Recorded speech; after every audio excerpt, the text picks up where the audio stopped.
What's going on, guys? All right, so today I got another NECA figure for you. We got April O'Neil as the bride of Frankenstein. And a little backstory here is when I was a kid, I was a huge Ninja Turtles fan. I think it just came along at the right time. The cartoon came out when I was about 10 years old.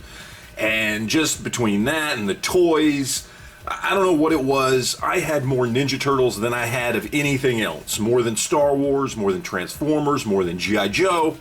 I had just about everything. I'm sure I was missing a few things here and there, but I'm talking figures, vehicles, everything. I had almost everything in that original Playmates line from between like 1988 and 1992. And it was just something I loved. But as an adult collector, I've never gotten into Ninja Turtles stuff. I tried buying a couple of things here and there, and they would always end up turning into toys that I would give my kids. Just wasn't something, for whatever reason, I was into. But I was also really, really into the movie, the original 1990 Teenage Mutant Ninja Turtles movie. But even that, I never really got into any of the figures or anything. I just didn't. I don't know. I don't know why. I don't know why. It just has not been something I've really cared about as an adult. But I was in Target and I saw this thing. And what caught my attention is the fact that, this is the actress from the original movie. And when you look here, it looks like the actress from the original movie. And I don't know what it was. I don't know what it was. There was just something about this that said, get me. I don't know. I'm not into horror figures. I'm not, again, into Ninja Turtles as an adult collector. I don't know what it was. This thing just said, you need to get this. And so I did. So here we are. Even though I don't collect these at all, here we have April O'Neil as the bride of Frankenstein. So we are going to go ahead and crack this thing open, and we're gonna see what's inside of it, guys. So here we go. All right, so we've got her out of the package, and she does come with a lot of accessories. So let's go through these real quick. First up, we do have a couple of gripping hands there. She also comes with a couple of little rats. It's got one with a little eyeball on it, one with a little ear sewn on it. So we got some creepy stuff there. She also does come with a little spider there. You can see that, kind of hard for it to focus on. She also comes with a purse that has an actual real metal chain there for the strap on it. Looks nice, a lot of detail on there. Looks like it's, I don't know, made out of skin, maybe? I don't know, but it looks pretty cool. Then, of course, she's got her little lightning dagger here. Looks like her little sai from the movie that she had when she had Raphael's sai. And then, of course, we've got her microphone. This one right here, with lots of nice little details on it. Painted very, very well. Looks really good. They did a great job on this. And then we come with a spare head, which honestly, I looked at these two heads, and the only difference is she is slightly smiling on this head and not on this one. And that's it. Other than that, there's really no difference. It's not a significant change in expression. So, as far as the figure itself goes, really, really well done. I mean, they did a fantastic job as far as the face sculpt goes, as far as getting that look from the actress. I think this looks amazing. I think they did an amazing job. Hair looks great. Details, paint everywhere looks fantastic. The sculpt is well done, all the way down to the shoes there. Everything looks amazing. We've got the dirt there on the jacket / robe, whatever that's supposed to be. Of course, we go up, we've got little spiders and things on here. This one and this one are actually molded in. Actually, these are too. They're just really, really small. Little molded in spiders there. Not just painted on. She's got this piece that comes around and it comes to the front like it's a, I don't know, some sort of breathing apparatus. You can see all the little stitch marks there on her neck, on her arms. The wrap looks really, really well done, nicely textured there. You can see on her outfit underneath here, it's all well done.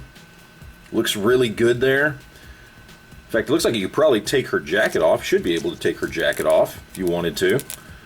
And she's got her her outfit on there, and again, the texturing on this is really well done. I mean, paint apps are just perfect and on point. I'm seeing no issues whatsoever.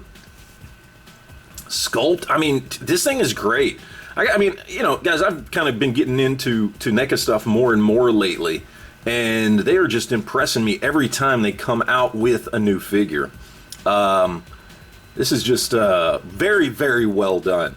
As far as articulation goes, it's basic NECA stuff, you know, so you've got the double jointed knees, single jointed elbows on her that only go up to there, and then no bicep swivel or anything, so you've just got the swivel at the elbow, kind of like you would have with Star Wars Black Series stuff. And then on the hands, you've got rotation. It actually technically does have a hinge in there, but it doesn't move a whole lot. It moves a little bit, but not a lot. Head is on a ball joint, so you can get her in some crazy looking positions, make her look like, you know, she's got a broken neck or something, which is pretty cool. She can look up pretty good. She can look down pretty good. Obviously, you've got the rotation on this one. I mean, it's just good, solid articulation. A little bit of a restriction there because of the skirt that she's got on as far as getting her legs to really do much. But, I mean, you know, really, what kind of positions are you going to put this figure into? You kind of want her probably just standing there looking like this, you know, more than anything else. I mean, that right there is pretty cool. It's probably how I'll put her up on the shelf, something like that. So I think that works. Again, sculpt's on point, paint's on point. Face sculpt is amazing on this thing. So I am very, very happy with this, very impressed. Let's go ahead and do some comparisons real quick and see how she stacks up to some other figures. All right, so first up, let's compare her to some other NECA kind of movie, kind of horror figures here. On the left, we've got MacReady from The Thing, and on the right, we've got Ash from Ash vs. Evil Dead. These are two of my favorite figures. I'm a huge fan of both of these movies. Even though I don't collect horror figures, it was kind of hard to resist, you know, having a Bruce Campbell and a Kurt Russell action figure from, in my opinion, two of their best franchises or movies. So love these two figures, and she works perfectly. I mean, she's like right in line there. She's probably a little taller than she should be when it comes to Bruce Campbell. Bruce Campbell is not a short guy, but you know, it's okay. I've dealt with that. This figure in general is short. Nothing against April here. He's just a shorter figure. Either way, looks great. So to compare her to some other 7-inch scale figures here, we got a couple of McFarlane DC Multiverse on the left. We've got Superwoman on the right. We've got Wonder Woman from the Wonder Woman movie. And they are considerably taller than this April O'Neil figure, which I'm okay with. I mean, in general, McFarlane tends to be not really 7-inch scale, more like 7.5 to 8. And on top of that, when you look at an actress like Gal Gadot compared to Judith Hoag, who was the actress who played April O'Neil, I feel like Gal Gadot is probably taller than Judith. I'm just saying, so maybe this fits in well. Either way, still looks good. This would make a cool display for some, you know, female characters.